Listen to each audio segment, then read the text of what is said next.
Is going to continue to teach you how to create this vector artwork of this house, Florida house. And if you've been following along, this is part 2. And this is kind of where we left off with very, very basic shapes. We used some scale tool. We used a lot of the rectangle tool. We also got into some line work in the stroke panel. And these are some really basic things. We dove into layers. We have some pretty organized layers with a house base and a background layer. And we're going to continue on. So at this point, we're going to start adding some details for the house. We're going to use a lot of rectangle layers. So I'm going to make a new layer, and I'm going to call that house details. Lock everything out and start creating. I'm going to Command plus to zoom in. And what I want to do is create a few different things. I want to make a chimney. So I'm going to start with a little chimney in here. I want it to be the same color of the house. Again, you can paint it however you like. I want to put a little cap on that chimney because I think chimneys usually have that. I'm going to make it the same color as the roof using my eyedropper. Grab my direct select, and just like we made the roof kind of cinched in, I'm going to use the scale tool to do the same thing with this. Nice, gives it a little cap and finish look.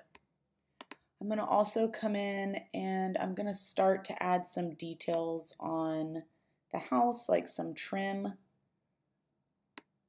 I want this, I think, to be white. I can always change that color after the fact if it's too bright. Get in here and just get it really nice looking. Okay, we've got a little bit more of a base. I want to start the doorway and the door frame. So I'm just going to kind of start right away with a door. Here's my door. I know I want to lead it up to some steps, and I'll work on those later. I want it to coordinate with the house, so I'm going to grab my darker color and use my trick for selecting a new color. I'm just going to go with the dark brown for now. Not bad, at least started it. I'm going to add a little bit of a roof topper, like a little porch area, I guess you could call it, over top of this roof. It's going to be flat. I'm going to add in some columns. I'm being real haphazard with it right now because I'm going to go in and kind of finesse everything in a little bit. I want to add some columns in. I want my columns to be symmetrical, so I'm going to grab it, Command C. I like to Command Shift V to paste in place. And it's there. It looks like it's not, but there is something actually there. And I hold Shift and use my arrow key on my keyboard to tap that over. Undo Shift so I can get more precise with it. And that's fine so far. Nice. It's a decent base, and I'm happy with that. So I'm going to go ahead and start my stairs. Now what's really fun with this is we're going to start with a blend tool for stairs. And I want these stairs to sort of look like they're cascading out away. Using atmospheric perspective, everything further away is going to be a little narrower. So the top step is going to be a little narrower. Everything closer to us is going to get a little bit bigger. So the bottom step is going to be a little fatter. And I'm going to show you how to do that using blend. So I'm going to start with a step.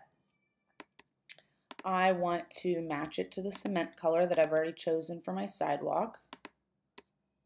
Oop, and that's a line, so that's fine. So this shape is actually a line, which is why it made this look so funny. Very easy. I'm just going to swap it over from stroke to fill.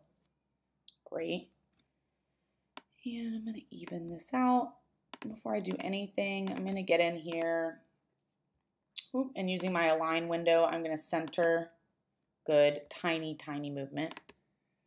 My door looks good.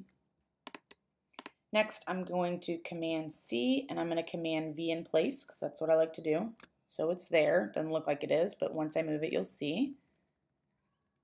and I want to create my base step. So I know if this is the wall, a base step is going to come out from the wall. And because of the atmospheric perspective that I'd like to use, I want it to look a little bigger. That's going to give it depth, like you're walking up and back into this doorway. So that looks pretty good, but now I need a middle layer, right? Because that would be strange to not have that. And I want it to be perfect instead of just guessing. So I'm going to grab these two steps. I'm going to center them, which looks good. They already are. And I'm going to go up to Object, Blend, and I'm going to hit on Blend Options. Now there's two things with Blend, kind of annoying. You have Blend Options where you set up features, and then you have Make where you actually apply those features to whatever objects. I wish that the Make was within the Blend Options. I think that would be more intuitive if there was a little button that said Make here, but it's not. You'll notice in the Blend Options you get a lot of different things. You can see smooth color, specified steps, or specified distance. They all do different things. There's so many different properties you can manipulate with this. We're going to do specified steps, and what I really want is just one. So what I'm saying is between these two, I want you to create one that's a perfect balance of these two, and I only want one of those. If I made 5, it would be different. So let's start with 1. I'll show you what it does, and then I'll change it. So there's my 1. I'm going to go Make, and notice that this step perfectly pops in. Now, if I went and changed my Blend Options to, let's say I guessed it the first time and I was like, oh, 3, right? Maybe I think there's going to be 3 steps. Come in, make my blend, and that's fine. It looks nice. I want this to work really well when it's tiny, so I'm doing a lot of like back and forth, and to me, those fine details are just so lost. So I'm going to undo. I'm going to go back to my single, and I'm going to make, and it's perfect. And now you can kind of see this house is starting to take shape, which is really nice. We're going to do one more thing in this lesson, and you should already feel relatively comfortable with this, but we're going to join the house to the sidewalk. We're going to give it a front step or a front walkway. So I want my walkway to be the distance, about the distance of the steps, coming in just a little bit. And that looks good, but again, atmospheric perspective. Whichever area is closest to us should be the largest, and the area furthest away should be the narrowest.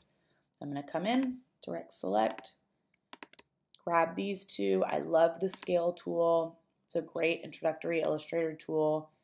And I'm just going to pull this out until it looks more natural to me. What would be really fun if you were getting very technical was knowing the amount of feet that these lines typically are out in the real world, and then measuring this guy up to fit with that. We are just winging it for this. That looks good. It really dives back into it. It's a little more extreme than say the original is, but that's fine. I like it. You're not going to have a template. You're going to be working more naturally like this. Stay tuned, and we will get into some more detail with windows, palm trees, and the fence line.